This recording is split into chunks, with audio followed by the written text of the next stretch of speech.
దూరదర్శన్ సప్తగిరి ప్రేక్షకులకు నమస్కారం. సాహితీ కార్యక్రమానికి స్వాగతం. గత వారం వాగ్గేయకారులైనటువంటి పురంధరదాసు త్యాగరాజు గురించినటువంటి జీవిత విశేషాలను మన దూరదర్శన్ సప్తగిరి స్టూడియోకి విచ్చేసి ప్రముఖ సంగీత సాహిత్య లబ్ధ ప్రతిష్ఠులు వసుంధర్ గోపాలకృష్ణ గారు, శ్రీమాన్ నల్లాన్ చక్రవర్తుల బుచ్చయ్యాచార్యులు గారు వివరించారు కదా. ఈరోజు మరికొన్ని విశేషాలను వారు వివరిస్తారు. తెలుసుకుందామా?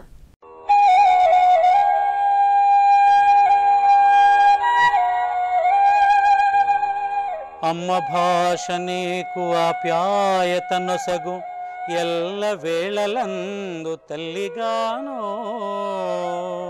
మాట తీరునొసగి మర్యాదనిచ్చును తెలుగు సాటికిలను తెలుగుగాదే తెలుగు సాటికిలను తెలుగుగాదే పలుకు పలుకునందు చిలుకు మాధుర్యంబు ఒక్క మాటలోన ఒదుగునంత శబ్ద భావగరిమ శాసించు జగతిన తెలుగు సాటికిలను తెలుగుగాదే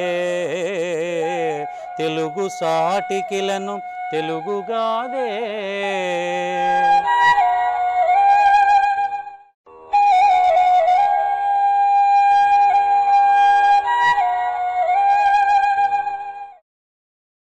గోపాలకృష్ణ గారు, పురంధరదాసు వారు అనేకమైనటువంటి రాగాలు, కీర్తనలు వారు చేశారు.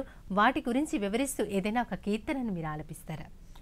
పురంధరదాసు వారు ముఖ్యంగా శ్రీహరి భక్తులు కాబట్టి శ్రీమన్నారాయణ మీద చాలా కీర్తనలు రచించారు. అలాగే తారతమ్యం ప్రకారం అనేకమైనటువంటి కీర్తనలు వారు రచించారు. వెంకటాచల నిలయం వైకుంఠపురవాసం వెంకటాచల నిలయం వైకుంఠపురవాసం పంకజనేత్రం పరమ పవిత్రం పంకజనేత్రం పరమ పవిత్రం శంఖచక్రధర చిన్మయ రూపం వెంకటాచల నిలయం వైకుంఠపురవాసం. ఇక వారు అనేకమైనటువంటి రకాలుగా వెరైటీస్ వారు కీర్తనలు చేయడం జరిగింది. ముఖ్యంగా ముందు ఏమన్నారు వారు? ఓ దేవా, నాకు ఇంకేం అక్కర్లేదు, నన్ను నీ దాసుని చేసుకో చాలు. దాసన మాడికొయన్న స్వామి సాసిరనామద వెంకటరమణ దాసన్న మాడికొయన్న నన్ను దాసుని చేసుకుంటే చాలు అనేసారు గోపాలకృష్ణరావు గారు. మొట్టమొదటి సాహిత్య పాఠం సంగీత విద్యార్థులకి మొదటి గీతాలతో మొదలవుతుంది కదా. పురంధరదాసుల వారి గీతాల గురించి.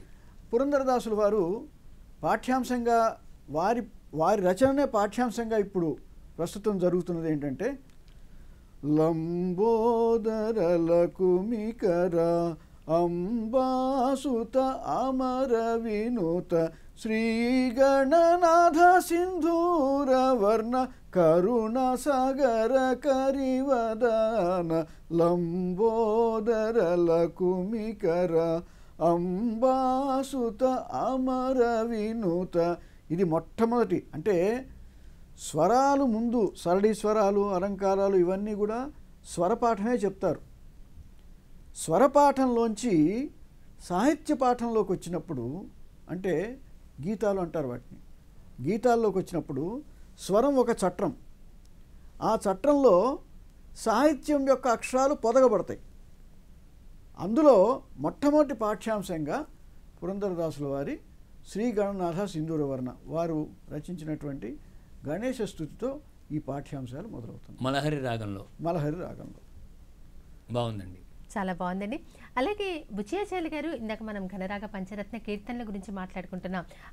ఒక్కొక్కటి అందులో మనకి ముందుగా జగదానంద కారక ప్రతి కీర్తన కూడా ఎంతో అద్భుతంగా ఉంటుంది. అందరూ ఈ కీర్తనలే పాడటానికి గల ప్రధాన కారణం అంటే ఇందాక మీరు చాలా చెప్పారు, అందులో ఒక పట్టు ఉంటుంది, ఒక పంచు ఉంటుంది అని. అలా ప్రతి కీర్తనను వివరించి చెప్తారా? కొంచెమే, కొంచెం స్థాళీ పులాక న్యాయం అని ఒకటి ఉందమ్మా. అంటే అన్నం అంతా పట్టి చూడక్కల్లా ఉడికిందో లేదో, ఒక మెతుకు పట్టి చూసినట్టు సమయాభావం వల్ల నేను కొద్దిగా వివరించడానికి ప్రయత్నిస్తాను. తప్పకుండా. రాగాల నిర్మాణం జరిగిన తర్వాత ఒక నానుడి ఏర్పడి ఉంది. అంచెనాట, ఆది నాట, అంచె కాదు, ఆది నాట అంచె సురటి అని ఉంది. ఈ ఆదిలో మొట్టమొదట పాడవలసిన నాటరాగంలో గనక సంగీత కచేరీల్లోనో సభల్లోనో జరుగుతుంటే పూర్వశాస్త్రం ప్రకారం నాటరాగంతో ఆ మొదటి అంశం పాడడం ప్రారంభించడం శుభసూచకం, శుభదాయకం అని ఒక నమ్మకం ఉంది.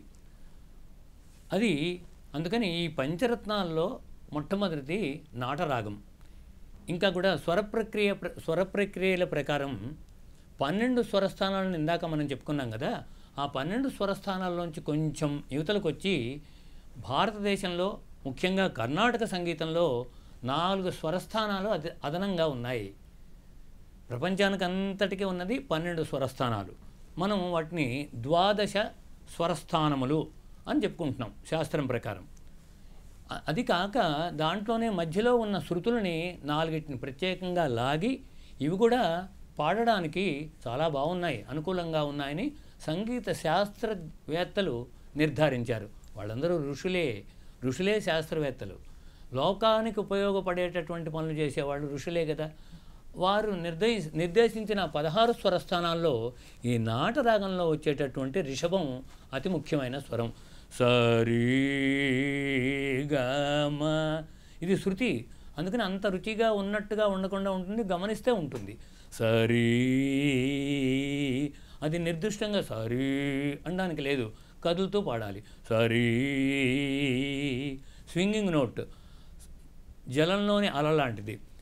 గమ పని సని పమరీస జగదా నందక ఆరక జయ జానకి ప్రాణనాయక జగదా నందకారక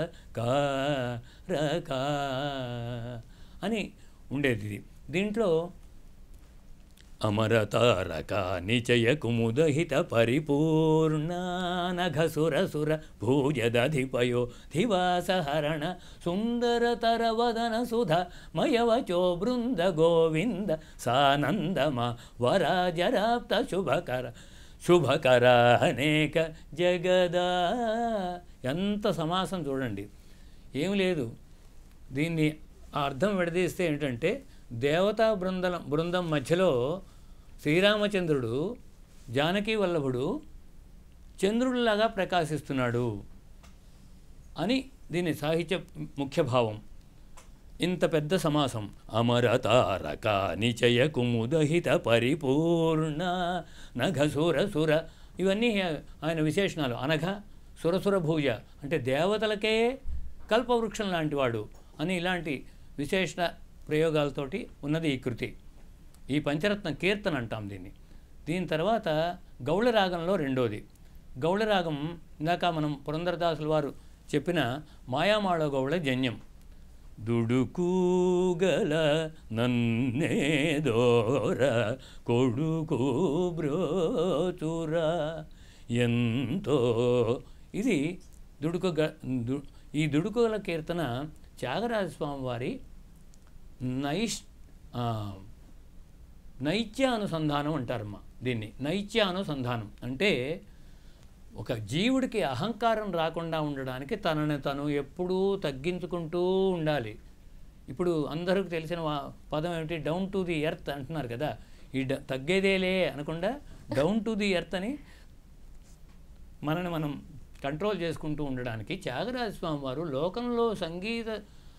లోకంలో ఉన్నటువంటి సంగీతజ్ఞులు అలాగే ఇతర ప్రాపంచికులు లౌకికులందరూ చేస్తున్నటువంటి దోషాలని తమయందు ఆరోపించుకుని, ఇటువంటి దోషాలు ఉన్నవాడినయ్యా నేను, నన్ను రక్షించు ఎవరు ఏ దొర కొడుకు బురోతునయ్యా, ఏ దొర కొడుకు అంటే దశరథ రాజు కొడుకు తప్ప ఇంకెవరు రక్షిస్తాడు ఈయన్ని. దాంట్లో తెలియని నటవిట శూద్రులు వనితలు స్వవశమౌటకుపదేశించి సంతసిల్లి స్వరలయంబులెరుంగకను శిలాత్ముడై సుభక్తులకు సమానమను దుడుకుగల. అమాయకులైన వాళ్ళని చేసి నటులను విటులను అంటే శూద్రులని వాడితే ఇక్కడ తప్పేమీ లేదు. అంటే ఇక్కడ శూద్ర శబ్దం కులానికి సంబంధించింది కాదు, జ్ఞానానికి సంబంధించింది. వనితలు అంటే ఆడవాళ్ళను వశం చేసుకోవడానికి మాతో సమానమైన భక్తులు లేరనేటటువంటి ఒక భక్తుడి కాలర్ ఎగరేసుకుంటూ భక్తుడిలాగా చేస్తున్నారే, అలాంటివి కాకుండా తెలియని నటవిట శూద్రులు వనితలు స్వవశమగుట, నా వశం చేసుకోవడానికి వాళ్ళందరికీ సంగీతం ఉపదేశిస్తూ సంతసిల్లి స్వరలయంబులెరుంగకను. త్యాగరాజస్వామి స్వరలయాల్ని అరుగును అంటున్నారు.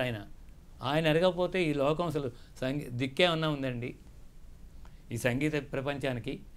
ఆయనకే ఆ స్వరజ్ఞానం లయజ్ఞానం లేకపోతే, కాబట్టి అలా తమ యందు నైత్యాన్ని ఆరోపించుకుని ఇలా ఉంటున్నారు సంగీత లోకంలో, వాళ్ళందరూ ఇలా ఉండరాదు అని మనకి వ్యతిరేక మార్గంలో బోధించడం.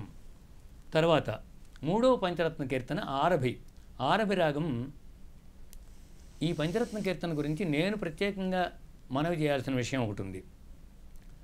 ఈ ఆరభి పంచరత్న కీర్తనలో పల్లవి అనుపల్లవి అయిపోయిన తర్వాత వరుసగా చరణ స్వరాలు, ఆ చరణ స్వరాల అనుసరించిన సాహిత్యం ఉంటూ చివరి ఒక ప్రత్యేక స్వరం ఉంటుంది. అన్ని కీర్తనలకి అలాగే ఉంటుంది. ఆ చివరి ప్రత్యేకంగా ఉన్నటువంటి చరణంలోంచి ఒక పాదాన్ని లాగి పైకి తీసుకొచ్చి ఈ చరణ స్వరాలు అయిపోయిన తర్వాత దాన్ని అనుసంధిస్తున్నారు. ఎలాగా? పాప మగరి రి మగరి రి స స ద ద స స రి రి సరిమ సాధించేనే పల్లవి పాడకుండా సమయానికి పాప మగరి రి మగరి రి స స ద ద స స రి రి సరిమ సమయానికి అని పాడడం ఒక పొరపాటున తప్పు ప్రాక్టీసు, తప్పు మార్గంలోకి ఎందుకో వెళ్ళింది. అది అలా ఉండరాదు. చరణస్వరం అయిన తర్వాత, సాహిత్యం అయిన తర్వాత కూడా మిగతా తక్కిన 4 పంచరత్న కీర్తనల్లో ఎలాగైతే ఉన్నదో అదేవిధంగా పల్లవేది ఇక్కడ అనుసంధించాల్సి ఉంది అని చెప్పిన వారు సంగీత సాహిత్య కళానిధి శ్రీమాన్ కృష్ణమాచార్యులు వారు పరిశోధకులు కదా, విశ్లేషకులు కదా. ఎవరికైనా ఏవైనా సంగీత సందేహాలు వస్తే స్వామివారిని ఆశ్రయించేవారు. అంత నిష్ణాతులైనటువంటి కృష్ణమాచార్యుల వారు ఇది ఇలాగే ఉంటే బాగుంటుందని చెప్తే ఇటీవల కాలంలో కొంతమంది విజయవాడలోను, కొన్ని కేంద్రాల్లో విశాఖపట్నంలోను ఈ మార్గంలో ఇప్పుడు దాన్ని సరి చేసుకుని పాడడం జరుగుతోంది. ఇది ఒక ముదావహమైన విషయం. రంగేశుడు సద్గంగా జనకుడు సంగీత సాంప్రదాయకుడు సమయానికి అనకుండా రంగేశుడు సద్గంగా జనకుడు సంగీత సాంప్రదాయకుడు సాధించేనే అంటే కృష్ణ పరమాత్మ సాధిస్తున్నాడు అని ఇక్కడ చెప్పడం. ఇది అయిపోయాక 4వది వరాళి రాగ పంచరత్నం. కనకన రుచిరా కనక వసన నిన్ను కనక నరుచిరా. ఓ కనకవసన అంటే బంగారం వస్త్రం కట్టుకున్న ఓ రామచంద్ర, నిన్ను చూడగా చూడగా చాలా చాలా రుచి మరీ రుచిగా కనిపిస్తున్నావయ్యా అని ఆ వర్ణనలన్నీ ఈ కీర్తనలో నిక్షిప్తం చేశారు త్యాగరాజస్వామి వారు. ఆఖరిది ఎందరో మహానుభావులు ఇందాక చెప్పుకున్నాం. చాలా బాగుందండి. నిజంగా ఈ కీర్తనకి ఆ కీర్తనే ప్రత్యేకం. మరి ఇవి కాకుండా అనేకమైనటువంటి త్యాగరాజ స్వామి కృతుల గురించి మాట్లాడుకునే ముందు గోపాలకృష్ణ గారు, వైరాగ్యం, పవిత్రత, అలాగే భావశుద్ధి ఇవన్నీ కలగలిసి భగవంతుని ప్రేమను అర్హునిగా చేస్తాయి అని, భగవత్ ప్రేమయే ముక్తికి సోపానం అని పురంధరదాసు వారి యొక్క దాస సంప్రదాయ అలాగే భజన సంప్రదాయ కీర్తనలో అర్థం గోచరిస్తుంది. దాని గురించి మీరేమంటారు? జ్ఞానము, భక్తి, వైరాగ్యము ఈ మూడిటి గురించి వారు పురంధరదాసుల వారు అనేకమైనటువంటి కీర్తనలు చేశారు. ముఖ్యంగా ప్రతి కీర్తనలోనూ భక్తిభావం పెళ్ళుబుకుతూనే ఉంటుంది కదా. అది చూసుకుంటే గురువునే ఎప్పుడూ సేవిస్తూ ఉండాలి, గురువును సేవించని వాడికి ముక్తి లేదు అని చెప్పి, గురువిన గులామనాగువ తనక దొరెయదన్న ముకుతి, గురువిన గులామనాగువ తనక దొరెయదన్న ముకుతి, పరిపరి శాస్త్రవదోదిరేను వ్యర్థవాయుతూ భకుతి. అంటే గురువుకి గులాం అంటే సేవకుడు, బానిస అయ్యేంత వరకు నీకు ముక్తి దొరకదు. పరిపరి శాస్త్రవగడ ఓదిరేను, నువ్వు అన్ని శాస్త్రాలు చదివినా కూడా నీ భక్తి అంతా వ్యర్థమే అని చెప్తున్నారు. గురువుని నమ్ముకోమని చెప్తున్నారు. అంటే ఎంత ప్రాముఖ్యత ఇచ్చారో గురువుకి చూడండి పురంధరదాసులు అంతటి వారు. అట్లాగే కర్ణాటక దేశంలో ప్రతి మహిళ కూడా శుక్రవారం వచ్చిందంటే ఎప్పుడు పాడుకునే పాట, బహుళ జన ప్రాచుర్యం పొందినటువంటి పాట, భాగ్యాద లక్ష్మీ బారమ్మ నమ్మమ్మ నీ సౌభాగ్యాద లక్ష్మీ బారమ్మ, ಗೆಜ್ಜೆ ಕಾಲ್ಗಳ ಧ್ವನಿಯ ತೋರುತ ಹೆಜ್ಜೆಯ ಮೇಲೆ ಹೆಜ್ಜೆಯ ನಿಕ್ಕುತ, ಗೆಜ್ಜೆ ಕಾಲ್ಗಳ ಧ್ವನಿಯ ತೋರುತ ಹೆಜ್ಜೆಯ ಮೇಲೆ ಹೆಜ್ಜೆಯ ನಿಕ್ಕುತ, ಸಜ್ಜನ ಸಾಧು ಪೂಜೆಯ ವೇಳಿಗೆ ಮಜ್ಜಿಗೆಯೊಳಗಿನ ಬೆಣ್ಣಿಯನಂತೆ ಭಾಗ್ಯಾದ లక్ష్మీ బారమ్మ. ఎలా రావాలట? భాగ్యద లక్ష్మి బారమ్మ, రావమ్మ లక్ష్మి అని పిలుస్తున్నారు. భాగ్యాలు ఇచ్చే లక్ష్మి రావమ్మ, ఎలా రావాలట? ಗೆಜ್ಜೆ కాల్గళ ధ్వనియ తోరుత, కారియందలు గలుగల్లుమని శబ్దం చేస్తుండగా, హెజ్జెయ మేలే హెజ్జెయ నిక్కుత, అడుగులో అడుగు వేసుకుంటూ మృదువుగా, సజ్జన సాధువులందరూ పూజ చేసుకునే సమయంలో మజ్జిగ ఒಳగిన బెండి అయినంతే, మజ్జిగలోంచి వెన్న ఎంత మృదువుగా పైకి వస్తుందో అలా రావమ్మ అని పిలుస్తున్నారు. అంటే ఆవిడ క్షీరసాగర కన్య కదా, అందుకని మజ్జిగ వెన్న ఇవన్నీ కూడా పోల్చారన్నమాట. అలాగే సజ్జన సాధువు పూజ వేళగే అని ఎందుకన్నారంటే ప్రత్యేకం, మనం సజ్జన సాధువులుగా ఉంటేనే లక్ష్మి మన దగ్గరికి వస్తుంది అని సూచిస్తున్నారు. అంతర్లీనంగా ప్రతిదానికి డైరెక్ట్గా అర్థం తీసుకునే కంటే కూడా అంతర్లీనంగా ఉండేటటువంటి అర్థాలు చాలా ఉంటాయి ప్రముఖుల రచనల్లో. సజ్జన సాధువులుగా మనం ఉండాలి, సజ్జన సాధువుల సాంగత్యాన్ని కోరుకోవాలి. అట్లాగే లంబోదర లకుమికర ఇందాకే చెప్పుకున్నాం, గణనాథుని సేవించారు. అలాగే గణనాథుని మీద అనేకమైనటువంటి కృతులు కూడా రాశారు. ఇంకా ఆంజనేయ స్వామి హరిభక్తుడు ప్రత్యేకం. ఆయనకు ఘటికా చలది నింత శ్రీ హనుమంత శ్రీ హనుమంత అని ఆంజనేయ స్వామి మీద రాశారు. ఆంజనేయ స్వామి మీద భక్తిగా రాయడమే కాకుండా వారు నమ్ముకున్న వాళ్ళకి భయం లేదని కూడా ధైర్యం చెప్పారు. అంజికి జ్ఞాతకయా సజ్జనరిగే అంజికి జ్ఞాతకయా, సంజీవరాయుడిని నమ్ముకున్న వాడికి భయం ఎందుకు, సంజీవ పర్వతాన్నే బ్రహ్మాండంగా తీసుకొచ్చేశాడు కదా ఆయన అని చెప్పి ఆంజనేయ స్వామిని కీర్తించారు. ఆంజనేయ స్వామిని నమ్ముకున్న భక్తులకి ధైర్యం చెప్పారు. అంతేకాకుండా ఆంజనేయ స్వామిని వారు చిలిపిగా ఒక ప్రశ్న వేశారు. ఏమయ్యా హనుమానుల వారు, నీకు నమస్కారం, రాముడు అంతటి వాడు నీ చేతిలో ఉన్నాడు కదా, నువ్వు ఏది కావాలంటే అది ఇచ్చేస్తాడు కదా. సంజీవ పర్వతాన్ని తెచ్చినప్పుడు, సీతమ్మ వారిని చూసి వచ్చినప్పుడు ఆయన నిన్ను ఎంతో శ్లాఘించాడు కదా, ఆయన నువ్వు ఏం కోరుకుంటే ఇవ్వడు, అయినా కానీ అవన్నీ వదిలేసేసి ఆయన పాదసేవనమే ఎందుకు కోరుకున్నావు, నువ్వు ఆయన భక్తినే ఎందుకు కోరుకున్నావు, ఏం ఆయన పాదసేవనంలో అంత గొప్పతనం ఉందా, అంత రుచిగా ఉందా నీకు అని కూడా ప్రశ్నించారు చిలిపిగా. అట్లాగే జగదోద్ధారణ అడిసిదళె శోద, జగదోద్ధారణ జగత్తును ఉద్ధరించినటువంటి జగత్పతిని మగనెన్ను తెలియుత జగదోద్ధారణ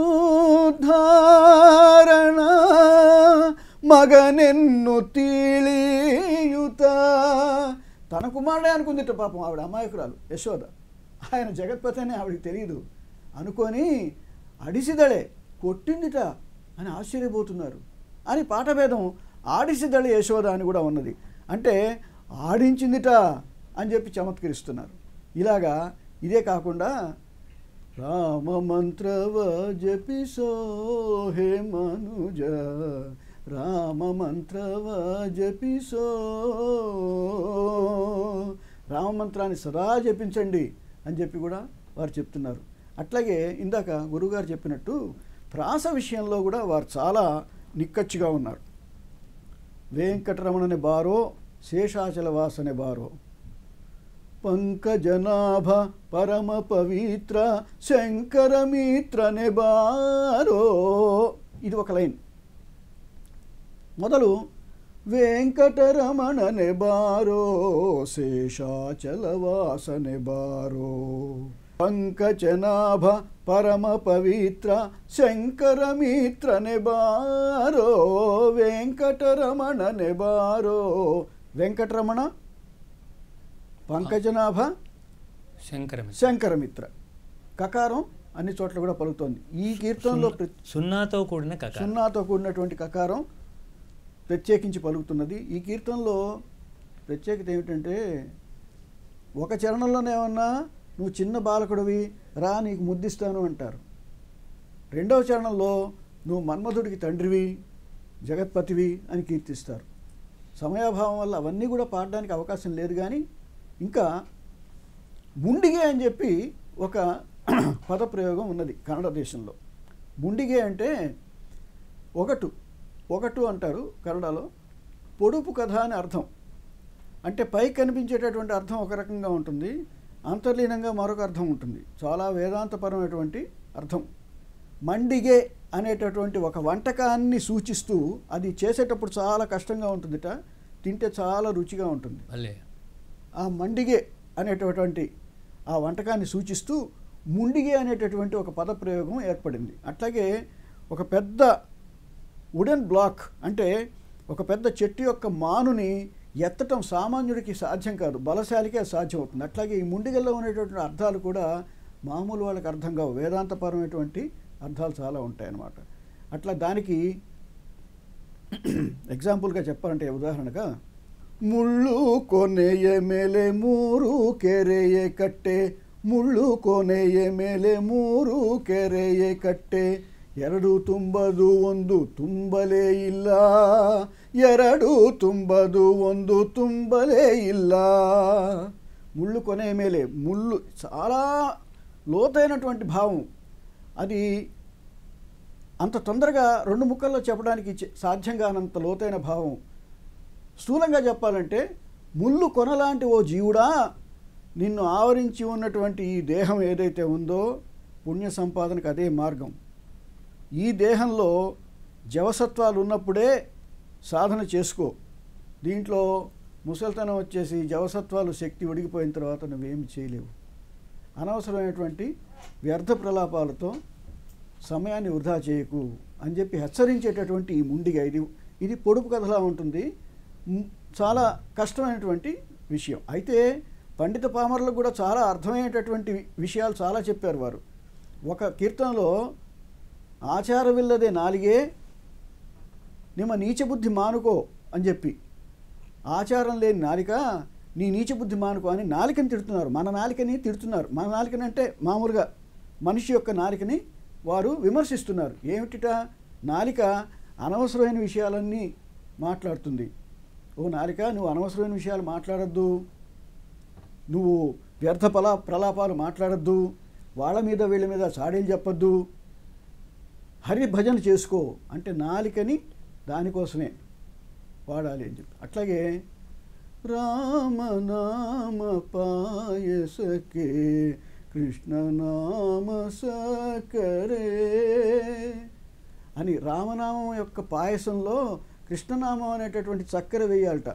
అట్లాగే దాంట్లో విఠలనామం అనేటటువంటి నెయ్యి వేయాలట. ఎంత అందంగా ఉంది, ఈ ఊహే ఎంత అందంగా ఉందో వినండి. ఇప్పుడు దీన్నే తర్వాత తరంలో వచ్చినటువంటి రామదాసు వారు శ్రీరామని నామెంతో రుచిరా అని చెప్పి అన్నారు కదా. అంటే భక్తుల మనోభావాలన్నీ ఒకే రకంగా ఉంటాయి. వాళ్ళకి భగవన్ నామమే ఎంతో రుచి. రామనామం అనేటటువంటి పాయసంలో కృష్ణనామం అనేటటువంటి చక్కెర వేసి అందులో విఠలనామం అనేటటువంటి నెయ్యి వేసి దాన్ని తినాలట. అది తిందుకోండి ఎంత బాగుంటుందో అని చెబుతున్నారు. ఇట్లాగే గర్వవ్యాతకో హే పామర మనుజ అనేటటువంటి ఒక కృతి రాశారు, అద్భుతంగా ఉంటుంది. అందులో దగ్గర 18 మంది గొప్ప గొప్ప వాళ్ళని వర్ణిస్తారు.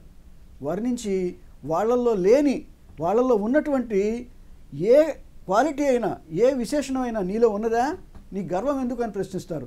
విశ్వామిత్రుడు అంతటి పట్టుదల ఉందా, ప్రహ్లాదుడు అంతటి భక్తి ఉందా, ధ్రువకుమారుడు అంతటువంటి తపస్సు చేయాలనేటటువంటి కోరిక ఉన్నదా, అట్లాగే బలరాముడు అంతటి శక్తి ఉన్నదా, అర్జునులాగా ఏమన్నా నువ్వు విలువిద్యా ప్రదర్శన చేస్తావా, అంత గొప్పతనం ఉందా, గౌతమ వశిష్ఠుల్లాగా నువ్వేమన్నా గోత్ర ప్రవర్తకుడివా, ఇలా అడుగుతూ ఏనకైనా ప్రకారైనా అన్నట్టు ఏదో విధంగా పోనీ నువ్వు ప్రసిద్ధి సాధించావా, రావణాసురుల్లో ఉండేటటువంటి మొండి పట్టుదల ఏమైనా ఉందా ఏదైనా సాధించాలని, పోనీ శకునిలో ఉండే కుటిలత్వం అన్నా ఉందా నీ దగ్గర, ఏమీ లేదు కదా, ఇంకా నీకు గర్వం ఎందుకు జీవుడా, అందుకే వెళ్ళి విఠలుని పట్టుకో అని చెప్పంటారు. అట్లాగే హేగే అర్చిసలి హేగే మెచ్చిసలి అని చెప్పి రంగడిని దీనంగా వేడుకుంటారు. నిన్ను ఏ విధంగా అర్చించాలన్నా ఎవరో ఒకళ్ళు వచ్చి ఏదో విధంగా నిన్ను అర్చించేస్తున్నారు, అంత గొప్పగా నేను నిన్ను అర్చించలేకపోతున్నా, పాడి అర్చించాలంటే నారదుడే ఉన్నాడు, నీళ్ళతో అర్చించాలంటే గంగాదేవి ఉన్నది, ఇలాగా ఎన్నో ఉదాహరణలు చెప్పుకుంటూ వచ్చి నిన్ను ఏ విధంగానూ అర్చించలేకపోతున్నానయ్యా, నిన్ను కేవలం కీర్తిస్తున్నా కేవలం భక్తితో అంతే, అందుకని నువ్వు నన్ను అనుగ్రహించు అని చెప్పి దీనంగా వేడుకున్నారు. ఈ విధంగా ఎన్నో రకరకాల వ్యాసంగాల మీద కూడా వారు చెప్పినటువంటి మాటలు పాటలు 4,75,000 ఉన్నాయట. అసలు మానవ మాత్రమే సాధ్యమేనండి 4,75,000 అవన్నీ ఇప్పుడు దొరుకుతున్నాయండి మనకి. ఇప్పుడు అవన్నీ లేవు, చాలా మటుకు కాలగర్భంలో కలిసిపోయినాయి అని చెప్తారు. అయితే 4,75,000 కృతులు ఎలా రాశారు అనే దానికి ప్రశ్నకి జవాబు ఒకటే, ఏమిటంటే వారు మాట్లాడిన ప్రతి మాట కూడా ఒక పాట అయిపోయింది, పాడింది పాట అన్నట్టు వారి మాటల్లోనే బీజాక్షరాలు పొదగబడి వారవన్నీ కూడా పాటలుగా వచ్చేసేసినాయి. అలాగే వారి శిష్య ప్రశిష్యులు కూడా ఎంతోమంది ఏర్పడ్డారు. అన్నమాచార్యుల వారు పదకవితా పితామహులు, అంటే పురంధరదాసుల వారి తర్వాత తరంలో వచ్చినటువంటి అన్నమాచార్యుల వారు ఆ తర్వాత తరంలో కాదు, సమకాలికులు. అన్నమాచార్యుల వారు పురంధరదాసుల వారు సమకాలికులు. తర్వాత తరంలో వచ్చిన వారు రామదాసు గారు, త్యాగరాజు గారు. సమకాలికులైనటువంటి అన్నమాచార్యుల వారు, పురంధరదాసుల వారు కలుసుకొని ఆధ్యాత్మిక జ్ఞాన చర్చ జరిపారని కూడా ఒక విజ్ఞులు చెప్తారు. అట్లాగే సుప్రసిద్ధ యతీశ్వరులైనటువంటి వాదిరాజ సార్వభౌములు, విజయేంద్ర తీర్థులు వీరికి సమకాలికులు మన పురంధరదాసుల వారు. అట్లాగే కనకదాసుల వారికి సమకాలికులు, వైకుంఠదాసుల వారికి సమకాలికులు. తర్వాత తరంలో వచ్చినటువంటి వారు విజయదాసులు, వారి శిష్యులు గోపాలదాసులు, వారి శిష్యులు జగన్నాథదాసులు. విజయదాసులు పురంధరదాసుల వారు విజయదాసుల వారికి కలలో కనిపించి తంబురా ఇచ్చారని చెప్పి ప్రతీతి. వారు ఏమన్నారంటే, గురు పురందరదాసరే నిమ్మ చరణ కమలవనంబిదే, గురు పురందరదాసరే నిమ్మ చరణ కమలవనంబిదే, ಗರ್ವರಹಿತನ ಮಾಡಿಯನ್ನನು ಪೊರೆವ ಭಾರವು ನಿಮ್ಮದೇ. గురు పురంధరదాసరే, దాసుల వారు మీ చరణ కమలాలనే నమ్ముకున్నాను, కానీ మీరు నాకు ఇవ్వాల్సినటువంటి వరం ఒకటే ఉంది, ఏంటంటే నన్ను గర్వరహితుణ్ణి చేయండి, నాలో గర్వం అహంకారం లేకుండా చూడండి. ఇంతకుముందు గురువుగారు చెప్పినట్టు డౌన్ టు ది ఎర్త్ అంటారే, అహంకారం ఉదయించిందంటే ఎంత పాండిత్యం ఉన్నా వృధాయే, విద్యా వినయన శోభతే అన్నారు. కాబట్టి అహంకారం రాకుండా చూడు స్వామి అని గురువు గారిని, పురంధరదాసుల వారిని శిష్యులైన విజయదాసుల వారు వేడుకుంటున్నారు.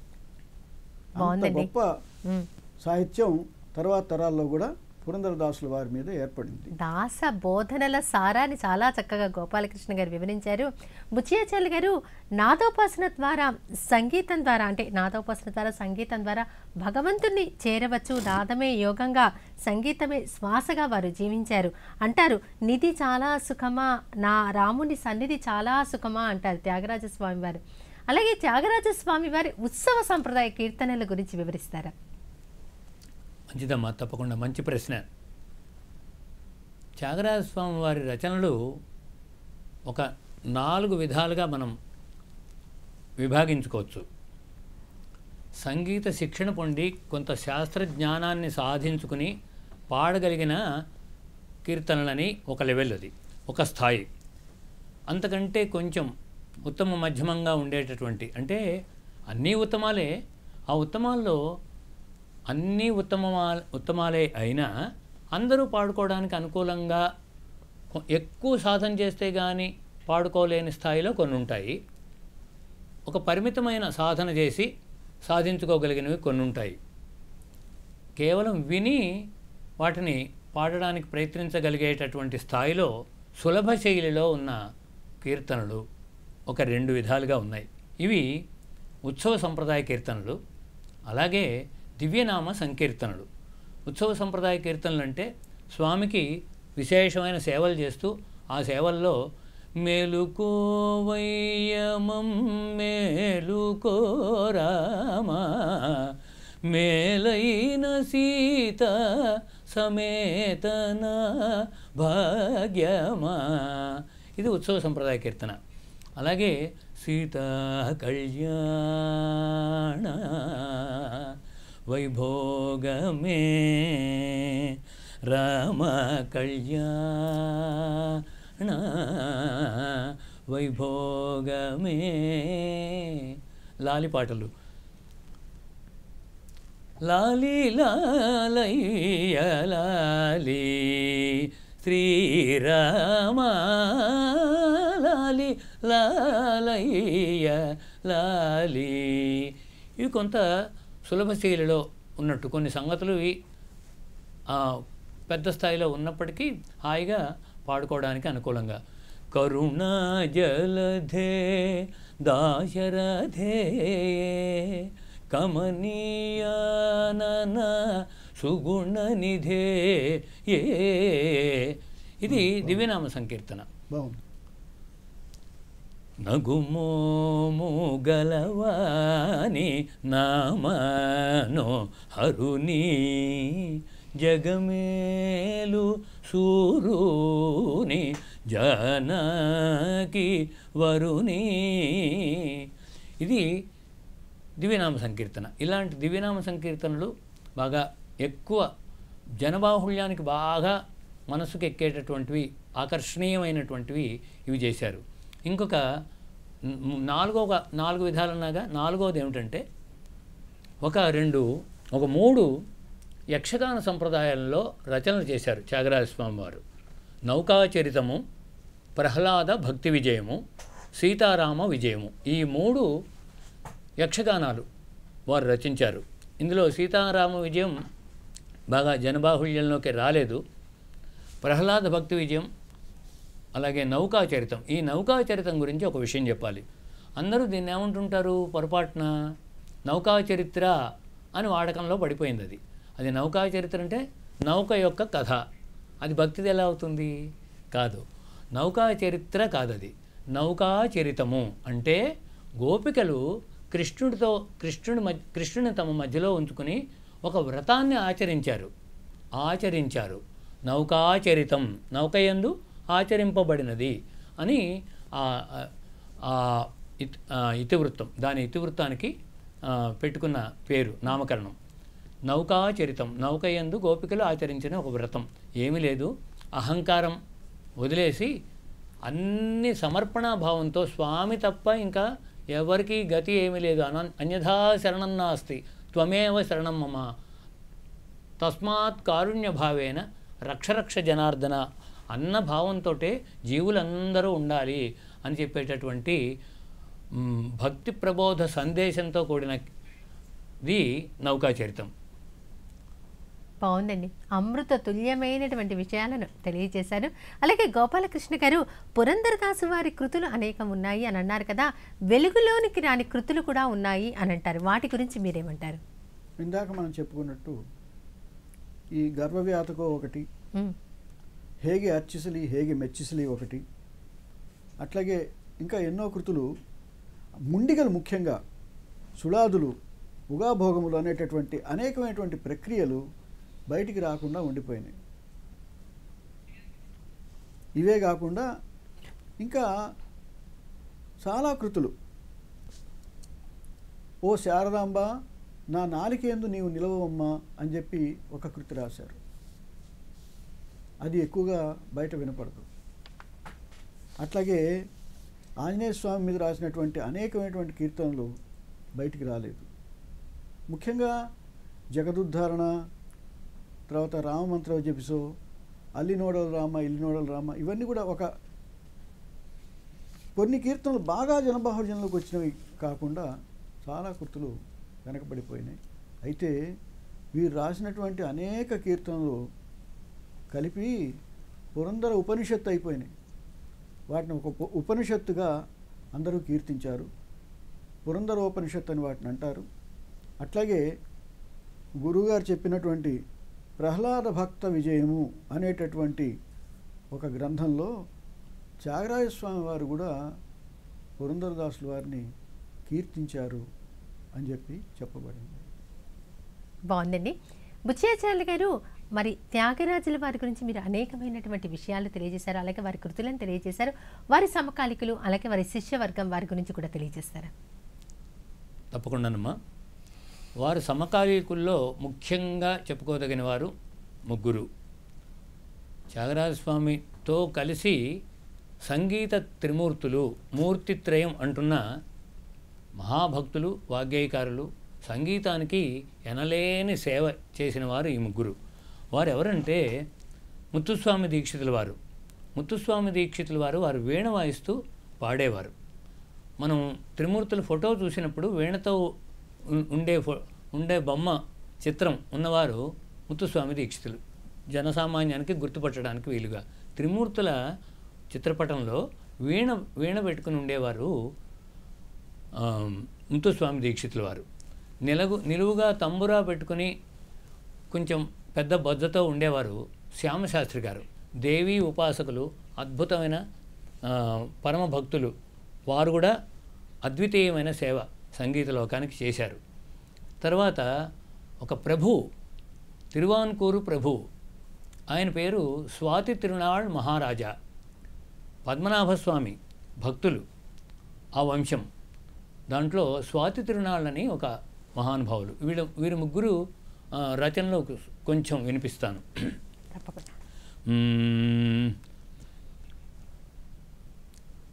సరోజదళనేత్రి హిమగిరి పుత్రి నీ పదాంబుజము లే సరోజదళనేత్రి అనేది శ్యామశాస్త్రి గారి బాగా ప్రసిద్ధమైనటువంటి రచన. ముత్తుస్వామి దీక్షితుల వారి రచన తెలియని వాడు ఎవరు ఉండరు. వాతాపి గణపతిం భజే మహాగణపతిం మనసా స్మరామి. ఇలాగే నవగ్రహ కీర్తనలు కూడా దీక్షితారు వారు చేసినవి. స్వాతి తిరునాళ్ మహారాజా రకరకాల రచనలు చేశారు. వర్ణాలు ఉన్నాయి. వర్ణం దగ్గర నుంచి మొదలుపెట్టి తిల్లానా దాకా. సభా సంప్రదాయంలో మాట్లాడుకుంటే సభలో మొట్టమొదటి పాడేది వర్ణం, ముగింపులో పాడుకునేది తిల్లానా.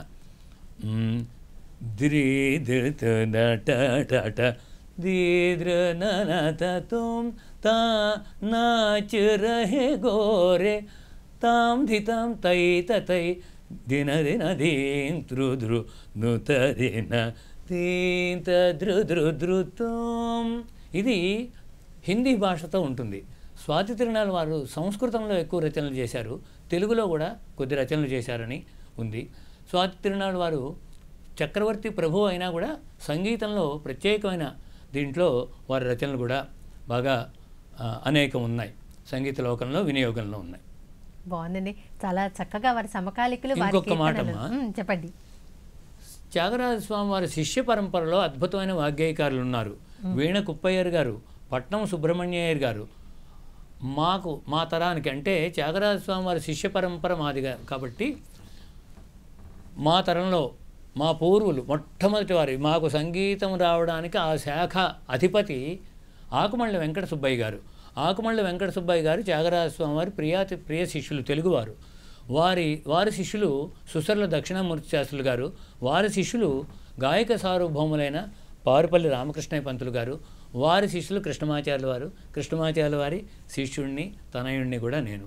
కాబట్టి ఆకుమళ్ళ వెంకట సుబ్బయ్య గారు, అలాగే పట్నం సుబ్రహ్మణ్యయ్యర్ గారు, మరి వాలాజాపేట వెంకటరమణ భాగవతులు, ఇలాగా అనేకమైనటువంటి శిష్యులు, వారందరి కృషి వల్లే మనకి త్యాగరాజ స్వామి వారి కృతులన్నీ పదిలంగా తర్వాత జనరేషన్స్కి అందజేయబడ్డాయి. తర్వాత తరాల వారికి మనకు అందుతున్నాయంటే వారి పుణ్యం కారణం. బాగుందండి. నిజంగా నాటి నుంచి నేటి వరకు ఎంత చక్కగా వివరించారు వారందరి గురించి. అలాగే గోపాలకృష్ణ గారు, మనకి ఈ దాస సంప్రదాయ కీర్తనలు మరి భజన సాహిత్యంలో భారతీయ సంస్కృతి సంప్రదాయాలను ఎలా పరిరక్షించారు పురంధరదాసు వారు? భారతీయ సంస్కృతి సంప్రదాయాల్లో వారి కీర్తనలో ప్రతి కీర్తనలోనూ సంస్కృతి సంప్రదాయాలన్నీ ఉంటూనే ఉంటాయి. అందులో లేదంటూ ఏమీ లేదు. ప్రతి కీర్తి ఇప్పుడు ఇందాక చెప్పినట్టు భాగ్యద లక్ష్మీ బారమ్మ అనే పాటలో చెప్పినట్లే ఎంత మృదువుగా ఆ లక్ష్మీదేవి వస్తుంది అంటే మనం సజ్జన సాధువులుగా ఉండాలి. అదొక సంప్రదాయమేగా, అదొక శిక్షణేగా మనకి. అట్లాగే ఇంకా అనేక కీర్తనల్లో అనేక విధాలుగా ప్రతి కీర్తనని అట్లా అనలైజ్ చేస్తూ వెళ్తే, విశ్లేషిస్తూ వెళ్తే ప్రతి కీర్తనలో కూడా జ్ఞానము, భక్తి, వైరాగ్యము వారి కీర్తనలో పొందుపరచబడే ఉన్నాయి. ఇవన్నీ కలిపి పురంధర ఉపనిషత్తుగా తయారైనాయి. బాగుందండి. అలాగే బుచ్చియాచార్యులు గారు, ఆరాధనోత్సవాలు త్యాగరాజస్వామి వారివి, పురంధరదాస్ వారివి చేయడం జరుగుతూ ఉంటుంది. త్యాగరాజస్వామి వారి ఆరాధనోత్సవాలు, వాటి విశిష్టత గురించి వివరిస్తారా? ఎన్ని రోజులు చేయడం జరుగుతుంది? ఎన్ని రోజులు అన్నది ఆ సంస్థలు నిర్వహించుకునేటటువంటి వాటి స్థాయిని బట్టి ఉంటుందమ్మా. ఒక్కరోజు నిర్వహించిన ఆరాధనోత్సవమే. 2-3 రోజులు సంప్రదాయంలో బేసి సంఖ్యలో 2 రోజులు కూడా నిర్వహించడం అరుదుగా జరుగుతూ ఉంటుంది. 3 రోజులు, 5 రోజులు, 7 రోజులు. విజయవాడలో సంస్థలు, సంగీత సన్మండలి ఇటువంటి సంస్థలు 7 రోజులు త్యాగరాజస్వామి వారి ఆరాధనోత్సవాలు నిర్వహిస్తుంటే ఇది సంగీత పండుగ లాంటిది. మనకి పండుగలు పెద్ద పండుగైన సంక్రాంతి 3 రోజులు, దసరా కూడా 3 రోజులే ముఖ్యమైన రోజులు. కానీ సంగీత లోకానికి, రసిక లోకానికి ఈ సంగీత ఉత్సవాలు జరిగేటటువంటి 5 రోజులు కానీ పంచాహినిక దీక్ష, సప్తాహినిక దీక్షతో సాధారణంగా జరుగుతుంటాయి. అది ఉదయం సాయంత్రం కూడా రోజంతా సంగీతమయంగా జరగడానికి అవకాశం ఉంది. ఇది ఎక్కడ పడితే ఎక్కడ, విదేశాల్లో కూడా విరివిగా జరుగుతున్నాయి. మద్రాసులో జరుగుతున్నాయి. ముఖ్యంగా త్యాగరాజస్వామి వారి సమాధి తిరువయ్యారులో అద్భుతమైన స్థాయిలో పంచరత్న గోష్ఠికే వందలాది కళాకారులు వెళ్ళి అక్కడ చుట్టూ చూపిస్తున్నా సరే కెమెరాలో అందరూ అంతో ఇంతో పాడుకుంటూనే ఉండేవారు. వందల సంఖ్యలో అక్కడ చేరతారు. అది మహా గొప్ప విషయం. త్యాగరాజస్వామి వారికి ఉన్న ఇంత వైభవం మరొక వాగ్గేయకారుడికి ఉండడానికి అవకాశం తక్కువ. ఎందుకంటే శిష్య పరంపర ద్వారా బాగా వృద్ధి అయిపోయింది సంగీతం. తర్వాత త్యాగరాజస్వామి ముఖ్యంగా చేసినటువంటి ఒక ఉత్తమోత్తమమైన సేవ ఏమిటంటే, ఏదో కేవలం నామమాత్రంగా ఉన్నటువంటి రాగాలకి, ఆ రాగాలకి పర్సనాలిటీని అంటే ఒక స్వస్వరూపాన్ని ఏర్పాటు చేసినటువంటి విధంగా అనేక రాగాలు పేర్లే వింటాం. అటువంటి రాగాలకన్నిటికీ కూడా మనం ఇందాక చెప్పుకున్న జగన్మోహిని కూడా ఊరికే నామమాత్రంగా ఉండే రాగానికి త్యాగరాజస్వామి వారి కృతి అనేది లేకపోతే ఒక కేర్ ఆఫ్ అడ్రస్ లేనట్టు, ఒక విలాసం లేనట్టు. అలాగా ఎన్నో రాగాలు, వందలాది రాగాలు చెప్పుకుపోతే బిందుమాలిని, బహుదారి, జయమనోహరి, జయంతసేన, విజయశ్రీ, మందారి, మంజరి, ఇలాగా వందలాది రాగాలు త్యాగరాజస్వామి వారి కృతి ఉండడం వల్ల. అంతేకాక మేళకర్తల్లో కూడా అన్నిటికీ వాడకం లేదు. వాగధీశ్వరి, శూలిని, అలాగే గానమూర్తి, కనకాంగి, ఇలాగా అన్ని మేళకర్తలలో 2 జాతులు ఉన్నాయి. ఒక జాతి వివాది జాతి. ఈ వివాది జాతిలో మొట్టమొదట రచనలు చేసిన వారు త్యాగరాజస్వామి వారే. ఇవి 40 మేళాలు ఉన్నాయి. 72 మేళకర్తల్లో వివాది మేళాలే 40 ఉన్నాయి. 32 మామూలు జనరల్ అంటే సాధారణ విశేషం మేళకర్తలు అని చెప్పుకుందాం. ఇది ఈ వివాది రాగాల్లో కూడా త్యాగరాజస్వామి వారు 42 కీర్తనలు, ఒక్కొక్క దాంట్లో స్థాళీపులాక న్యాయంగా ఒక్కొక్క కృతైనా చేశారు. ఇలాగా ఎన్నో రాగాలు త్యాగరాజస్వామి వారు ఆ రాగాలకు పురుడు పోసినట్లు లెక్క. జనబాహుళ్యంకు వచ్చి అవన్నీ వెలుగుతున్నాయంటే దానికి ఆద్యులు త్యాగరాజస్వామి. త్యాగరాజ పరబ్రహ్మణే నమః. బాగుందండి. గోపాలకృష్ణ గారు, మరి పురంధరదాసు వారి ఆరాధనోత్సవాల గురించి మీరు ఏం చెప్తారు? అసలు ఎలా జరుగుతున్నాయి, వాటి గురించి వివరిస్తారా? ఇందాక మీరు అడిగినట్లు పురంధరదాసుల వారు మన సంస్కృతి సంప్రదాయాల్ని ఉద్ధరించారు. అంతేకాకుండా ప్రజాబాహుళ్యంలో కక్షలు కార్పణ్యాలు లేకుండా మృదు స్వభావం పెంపొందించడానికి తగినటువంటి కృతులు చేశారు. అట్లాగే వివిధమైనటువంటి దుర్మార్గపు పనులు చేసేవారిని అందరినీ కూడా తన భక్తి మార్గంలోకి తీసుకొచ్చి వాళ్ళందరినీ ఉద్ధరించారు. వాళ్ళందరినీ కూడా సన్మార్గంలో పెట్టారు. శాస్త్ర విషయాల్ని అతి సులభమైనటువంటి ఆనాటి కన్నడంలో మనవి చేస్తున్నాను. 500 ఏళ్ల క్రితం కన్నడ, ఇప్పుడు కన్నడ కొద్దిగా మార్పు ఉండొచ్చు. ఆనాటి కన్నడంలో చక్కగా అందరికీ విపులంగా సులభంగా తెలియజేశారు. అలాంటి పురంధరదాసుల వారు పురంధరోపనిషత్తు రచించినటువంటి వారు పుష్య బహుళ అమావాస్య రోజు దేహత్యాగం చేశారు. అలాగే త్యాగరాజస్వామి వారు కూడా కాకతాళీయంగా పుష్య బహుళ పంచమి, ఈ పుష్య బహుళ పంచమి నాడు వారు పరమేశ్వర ఐక్యం చెందారు, రామైక్యం చెందారు. అంటే ఇరువురు పుష్యమాసంలోనే అది వీరు దేహత్యాగం చేశారు. అయితే పురంధరదాసుల వారు దేహత్యాగం చేసినా కూడా తాత్విక శరీరంతో మన మధ్యనే ఉన్నారు. అట్లాగే త్యాగరాజస్వామి వారు కూడా తాత్విక శరీరంతో మన మధ్యలో ఉన్నారు. ఇందుకు ఒక ఉదాహరణ చెప్పాలి. ఒక పాట వింటాం, ఒక రోజు వింటాం, 2 సార్లు వింటాం, 10 సార్లు, 20 సార్లు, ఒక నెల రోజులు వింటాం. అది ఎక్స్టింక్ట్ అయిపోతుంది, అంటే కాలగర్భంలో కలిసిపోతుంది. ఓ సంవత్సరం వింటాం. కొన్ని దశాబ్దాల తరబడి వింటున్న పాటలు కూడా ఉన్నాయి, కాదంటలేదు. అయితే 500 సంవత్సరాలు, అట్లాగే త్యాగరాజస్వామి వారు కొన్ని 100 సంవత్సరాలు, వీరు ఇన్ని శతాబ్దాల పాటు ఈ పాటలు ఎట్లా నిలిచి ఉన్నాయి సజీవంగా అంటే ఒకటే దానికి సమాధానం. వంట వండేటప్పుడు భగవన్నామం చేసుకుంటూ కనుక ఆ వంట వండితే దానికి రుచి వస్తుంది అని చెప్పి ఒక శాస్త్రం ఉన్నది. ఎవరినైనా తిట్టుకుంటూ వంట చేస్తే అది ఎంత చక్కగా పాళ్ళు ఉన్నా కూడా అది రుచిగా ఉండదట. నిజంగా ఇది నిరూపితమైనటువంటి విషయం. దైవప్రసాదం వండుతుంటే చూడండి ఎంత మంచి రుచి వస్తుందో.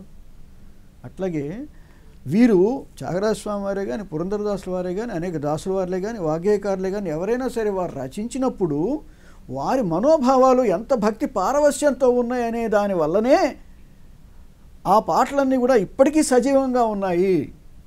అలాగే వాటిలో బీజాక్షరాలు ఉన్నాయి.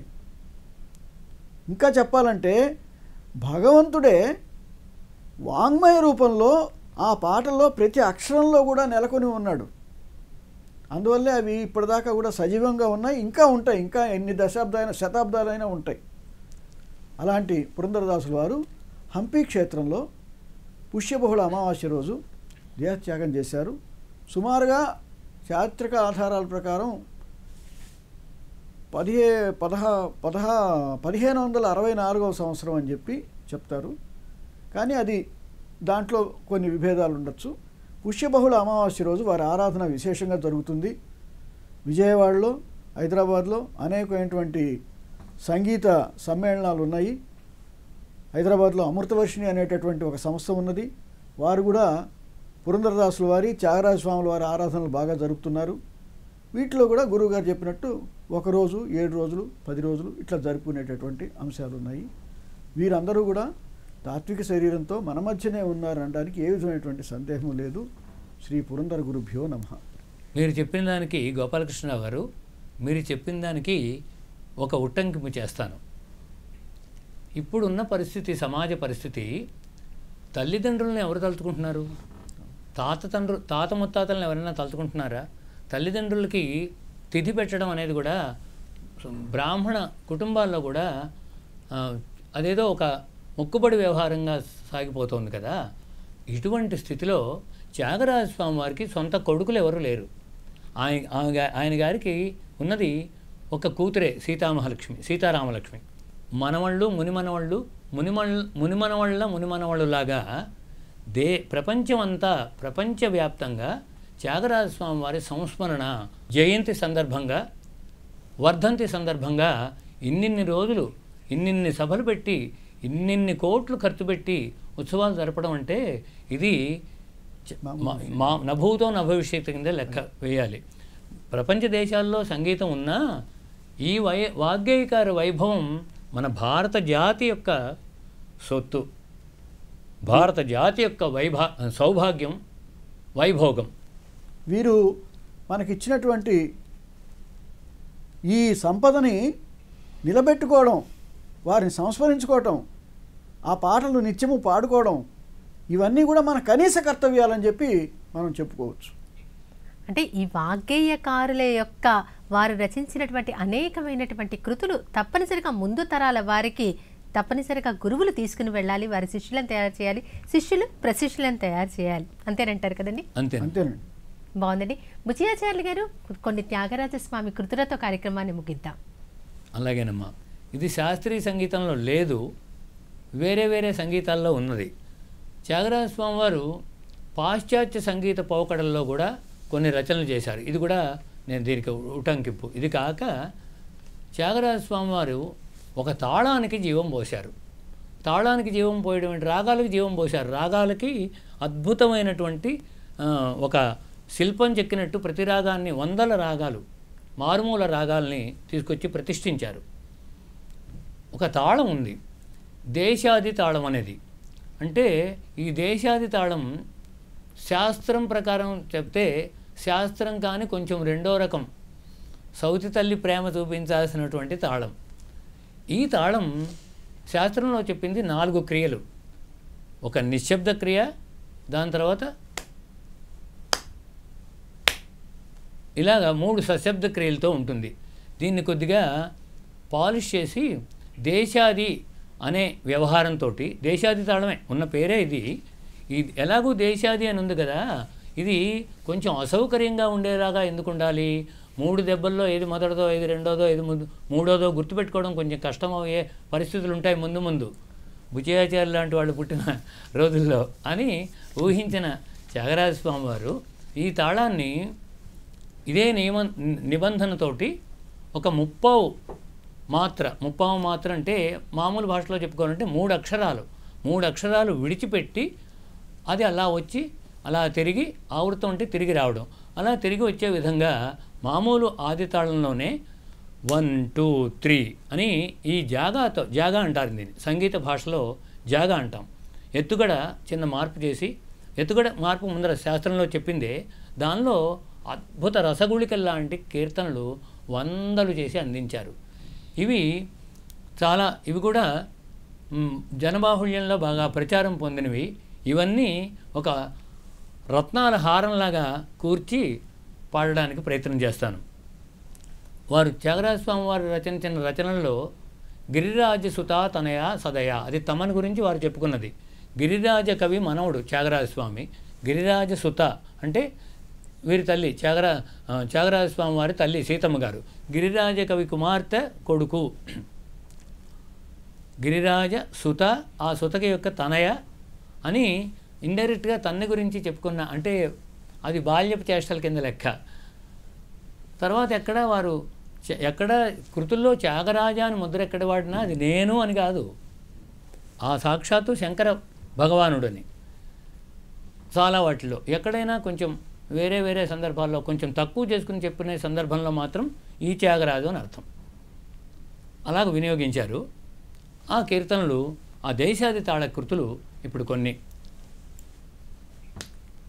గిరిరాజసుత తనయ సదయ గిరిరాజసుత తనయ సదయ బంటురీతి కోలు వియవయ్య రామ బంటురీతి కోలు వియవయ్య రామ మనవియాలకిం పరాదటే మనవియాలకిం పరాదటే గానమూర్తే శ్రీకృష్ణ వేణు గానమూర్తే శ్రీకృష్ణ వేణు గానలోల త్రిభువన పాల పాహి గానమూర్తే శ్రీకృష్ణ మాకేలరా విచారము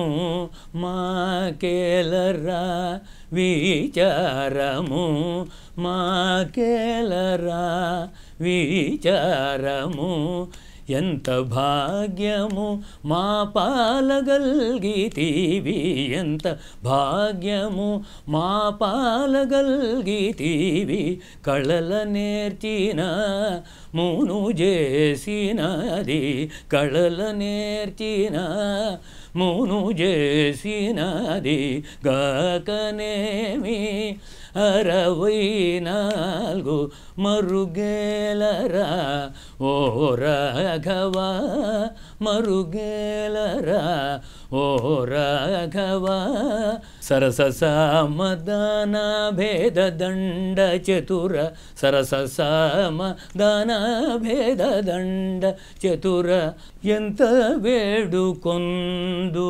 రాఘవ ఎంత వేడుకొందు రాఘవ పంతమేలరా ఓ రాఘవ ఎంత వేడుకొందు రాఘవ అటుకారాదని బల్క అటుకారాదని బల్క శ్రీ రఘుకుల మందు బుట్టి నీవు కనుగొంటిని శ్రీరాముని నేడు కనుగొంటిని